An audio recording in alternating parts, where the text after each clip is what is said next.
everyone. I'm Dr. Garima Sachi. Welcome you all in my YouTube channel. चलिए friends, आज हम सभी anal fistula की बात करते हैं। तो सबसे पहले जानते हैं एनल फिस्चुला क्या होता है।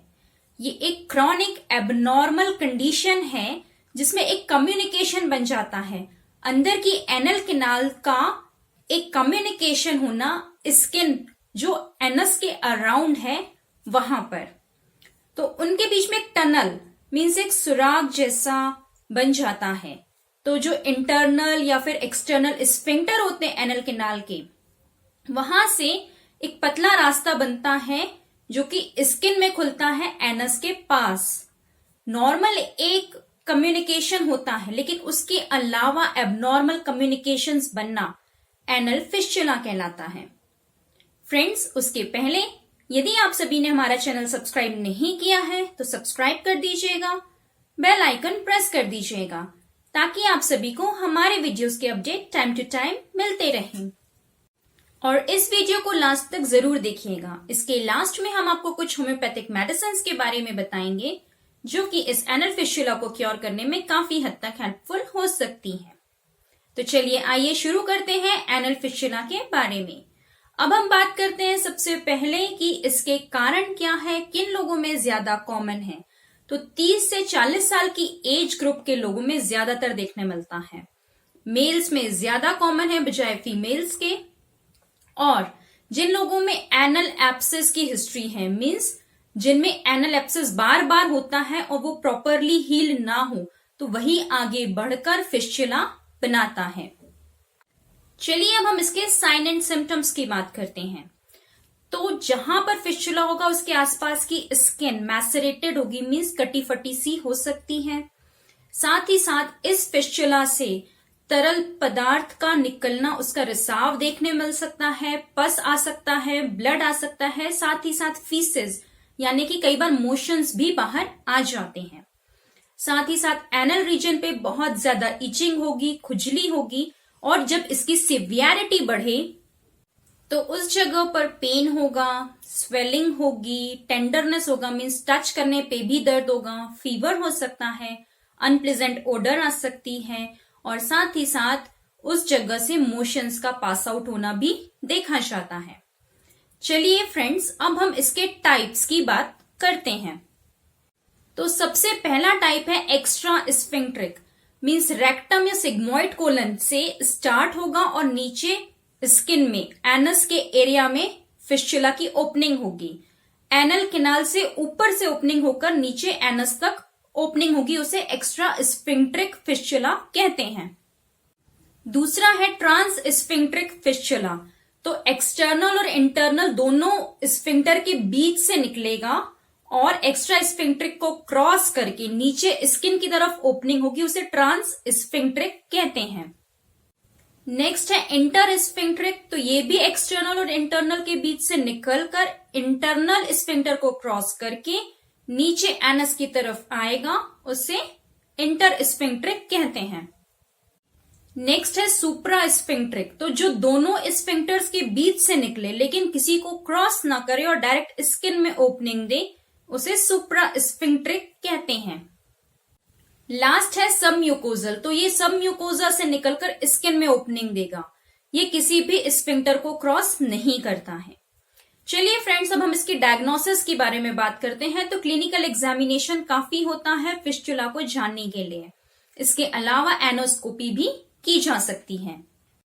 चलिए फ्रेंड्स, अब हम इसके ट्रीटमेंट की बात करते हैं। तो एलोपैथिकली तो सर्जरी ही इसका ट्रीटमेंट है।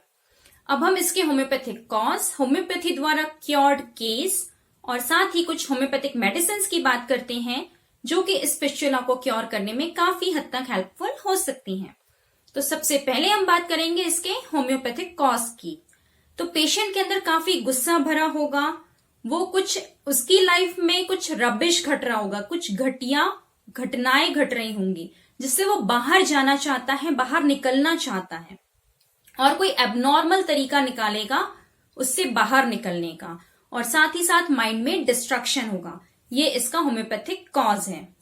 चलिए अब हम एक होम्योपैथिक क्योर्ड केस के द्वारा जानेंगे कि फिस्चुला होम्योपैथी द्वारा क्योरेबल है। अ पेशेंट जिनकी एज 52 ईयर्स के लगभग थी, उनको ये फिस्चुला की प्रॉब्लम थी। अनप्लेजेंट ओडर आना, कभी ब्लड आना, कभी पस आना, साथ ही साथ बर्निंग होना आफ्टर मोशंस, स्टिंगिंग टाइप का पेन होना, सोर सेंसेशन रहना, उस जगह पर लगना कि जैसे कुछ चुभ रहा है। पाइल्स नहीं था, सिर्फ और सिर्फ फिस्चुला था। एग्जामिन किया, उनका जब पूरा केस लिया तो वो खुद में ही परेशान थी। उन्हें लगता था मेरी बॉडी के अंदर कुछ है ही नहीं, मैं पूरी की पूरी खाली हूं, मेरे अंदर कुछ नहीं है, और खुद के विचारों से ही वो कॉन्ट्राडिक्ट करती रहती थी। बहुत चौंकने की आदत थी उन्हें, जरा से में चौंक जाना, और बहुत ज्यादा डिप्रेस्ड थी, मरने का बहुत डर था, बहुत क्वारलसम लेडी थी, और साथ ही साथ उन्हें एक फियर था कि मैं मर जाऊंगी, मेरे अंदर तो कुछ है ही नहीं। तो रूब्रिक लिया गया delusion, his body is hollow, और इस बेस पे काली काप 200 दी गई, जिससे वो पूरी तरह से ठीक हो गई। उनका फिस्चुला भी पूरी तरह से हील हो गया। रिकरेंट एब्सेस की जो शिकायत थी वो भी ठीक हो गई। चलिए फ्रेंड्स, अब हम कुछ होम्योपैथिक मेडिसिन के द्वारा जानेंगे कि फिस्चुला होम्योपैथी द्वारा क्योरेबल है। तो कौन कौन सी मेडिसिन हेल्प कर सकती हैं, अब हम बात करते हैं उन मेडिसिन के बारे में। तो सबसे पहली मेडिसिन है कैलकेरिया फॉस।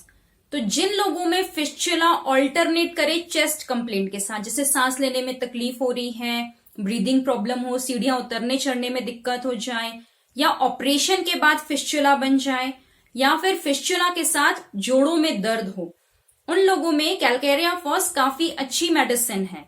और साथ ही साथ इनमें एनस के सराउंडिंग एरिया में जलन भी बहुत होगी, बहुत हार्ड और हॉट स्टूल होंगे, अंदर तक जलन होती है।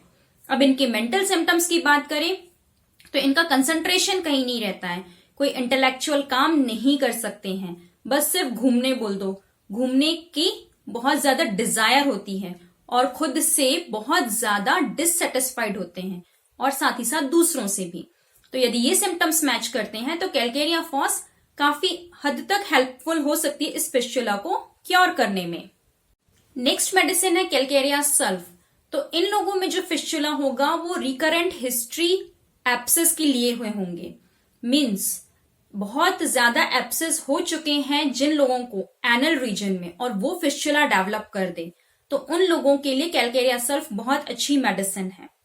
साथ ही साथ इनमें भी कॉन्स्टिपेशन बहुत ज्यादा होता है, और एनस के अलावा भी पूरी बॉडी में भी इन्हें बहुत ज्यादा एप्सिस या कार्बंकल्स देखे जाते हैं। इनका जो नेचर है तो ये हमेशा रोते रहेंगे, हमेशा बोलते रहेंगे कि मुझे मेरे लेवल की सफलता नहीं मिली। इनका थॉट प्रोसेस ऐसा होता है कि मुझे मेरे हिसाब से सफलता नहीं मिली जितना मैं डिजर्व करता हूं, और यदि सर्कमस्टेंसेस सही होते तो मैं इससे कहीं लाख गुना ज्यादा अचीव कर चुका होता।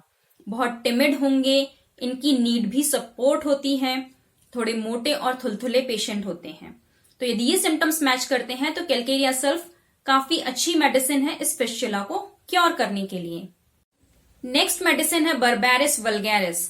तो नॉर्मली लोग इसे रीनल स्टोन्स के लिए समझते हैं, लेकिन ये फिस्चुला को क्योर करने में भी काफी अच्छी मेडिसिन है। तो फिस्चुला के साथ ईचिंग हो, बहुत खुजली हो, बर्निंग हो, इतनी बर्निंग हो कि इंटरनल बर्निंग तक हो, मीन्स अंदर तक रेक्टम तक बर्निंग जाए, और साथ ही साथ टीयरिंग पेन हो, तो ये काफी अच्छी मेडिसिन है जो कि फिस्चुला को क्योर कर सकती है। इसका जो पेशेंट का नेचर होगा वो इंडिफरेंट होगा, कोई भी काम करना पसंद नहीं करता है। नॉर्मल ऑब्जेक्ट जो इतने साइज का वो उसको डबल हाइट का दिखता है, और साथ ही साथ ये बहुत ज्यादा चिंतित होता है खुद के लिए, इसको बहुत ज्यादा एंजाइटी होती है, खड़े होने पे, चलने पे, हर चीज की टेंशन होती है। तो यदि ये सिम्टम्स मैच करते हैं तो बर्बेरिस काफी अच्छी मेडिसिन है फिस्चुला को क्योर करने के लिए। नेक्स्ट मेडिसिन है कॉस्टिकम। तो कॉस्टिकम में फिस्चुला के साथ साथ पाइल्स की हिस्ट्री भी देखी जाती है, और पेशेंट खड़े होके ज्यादा अच्छे से मोशंस पास कर पाता है। बर्निंग, ईचिंग जो कॉमन सिम्टम्स है फिस्चुला के वो भी देखे जाते हैं। अब इसका जो मेंटल नेचर है तो वो इनजस्टिस, अन्याय सहन नहीं कर सकता, चाहे वो खुद के प्रति हो या दूसरों के प्रति हो, और साथ ही साथ उसका खुद में कंट्रोल नहीं होता है। मोशंस में भी फिजिकल लेवल पर कंट्रोल नहीं होता है, और थॉट प्रोसेस में भी मेंटल लेवल पर कंट्रोल नहीं होता है।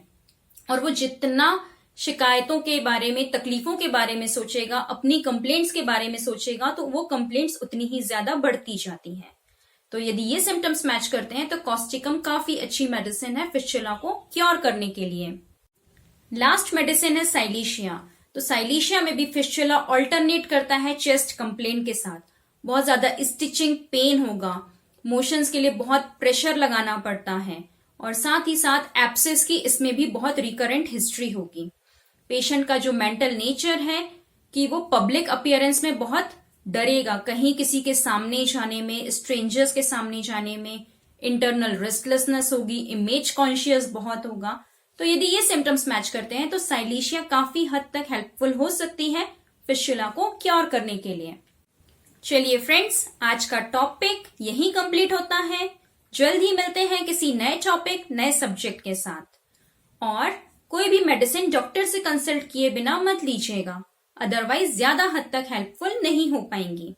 हमारी क्लिनिक का एड्रेस और कॉन्टेक्ट नंबर इसी वीडियो के डिस्क्रिप्शन लिंक में दिया गया है। और हमारा चैनल सब्सक्राइब करना मत भूलिएगा, बेल आइकन प्रेस कर दीजिएगा ताकि आप सभी को हमारे वीडियोस के अपडेट्स टाइम टू टाइम मिलते रहें। Stay connected to stay healthy. Thank you.